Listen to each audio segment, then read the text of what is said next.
मनमाड शहरातील शिवशक्ती नगर महादेव मंदिरातील भजनी मंडळानं आमदार सुहास कांदे यांच्याकडे भजन कीर्तन करण्याकरिता लागणाऱ्या साहित्याची मागणी केली होती।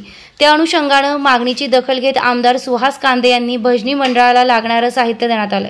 या प्रसंगी शिवसेना उपजिल्हा प्रमुख सुनील हांडगे, शहर प्रमुख मयूर बोरसे, युवा सेना शहर अधिकारी योगेश इमले, माजी नगराध्यक्ष बबलू पाटील, शशीभाऊ सोनवणे व परिसरातील महादेव भक्त आणि भजनी मंडळ सदस्य उपस्थित होते।